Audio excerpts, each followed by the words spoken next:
दोस्तों, आज मैं आपको काली ननंद की चपड़ चपड़ कहानी सुना रही हूँ। अरे भाभी, आप बाहर जा रही हैं क्या कहीं?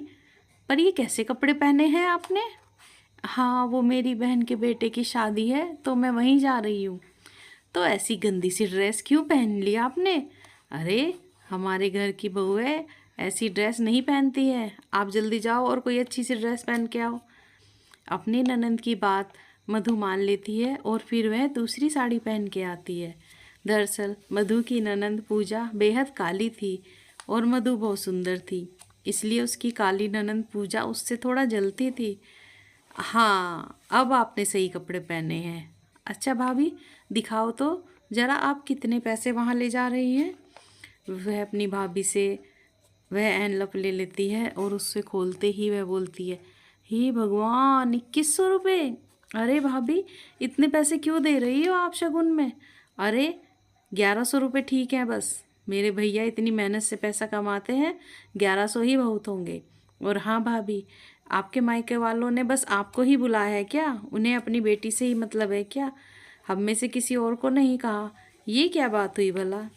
वो दीदी, मेरी बहन ने माँ जी से बात की थी और सबको आने के लिए कहा था, और माँ जी ने भी कहा है कि कल वो सब आएंगे। हाँ हाँ, बस मुझे पता है कैसे इनवाइट किया होगा।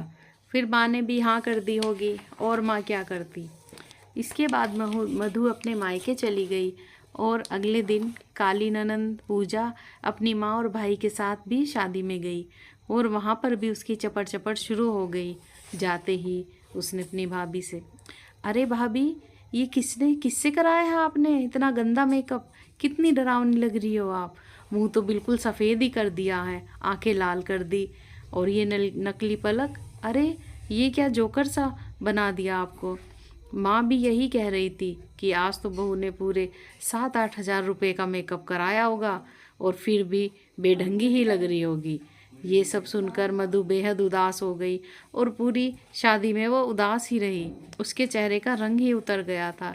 ये देखकर पूजा बेहद खुश हो रही थी, उसको एक सुकून सा मिल रहा था। फिर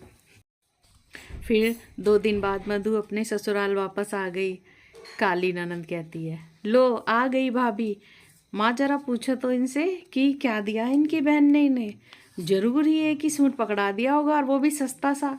मधु का पति सागर, हाँ हाँ, क्या ही दिया होगा, कुछ भी नहीं दिया होगा। तभी मधु अपने कमरे में चली गई, वो बहुत उदास भी हो गई थी। सागर भी उसके पीछे पीछे आता है। मधु, सागर तुम भी?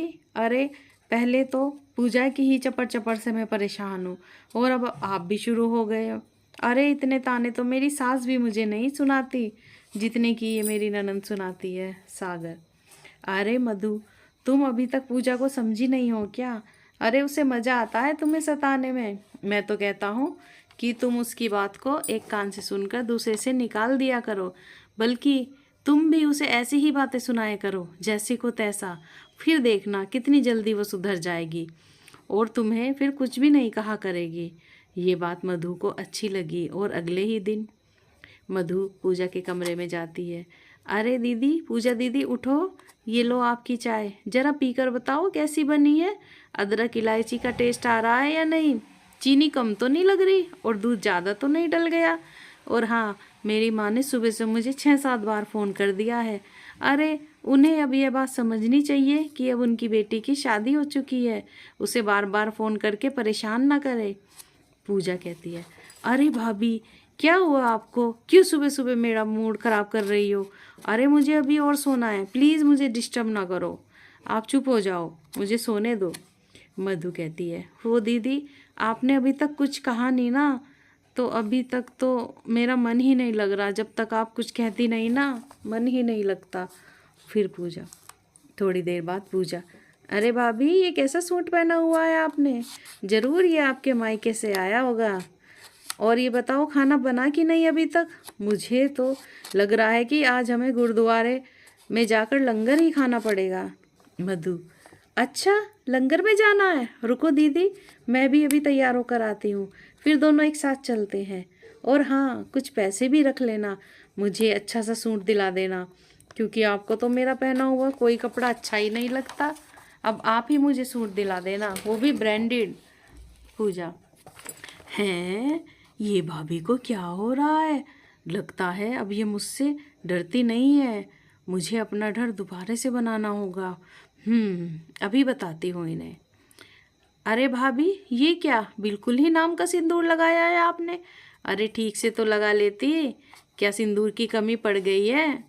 ये सुनकर मधु अपने कमरे में गई और फिर सिर से नाक तक सिंदूर लगा के लाई। फिर वो बाहर आई। अब देखो दीदी, ठीक है ना? ये देखकर पूजा ने अपना सिर पीट लिया। अब तो मधु उसकी हर बात का ऐसा ही जवाब देना शुरू कर दिया। इस तरह से दुखी होकर काली ननंद पूजा खुद ब खुद सीधे रास्ते पर आ गई। अब उसकी चपड़ चपड़ भी ख़त्म हो गई थी और घर के झगड़े भी बंद हो गए थे। अब सब शांतिपूर्वक रहने लगे थे। दोस्तों, अगर आपको ये कहानी पसंद आई हो तो like, share, comments and subscribe ज़रूर करें। Thanks for watching.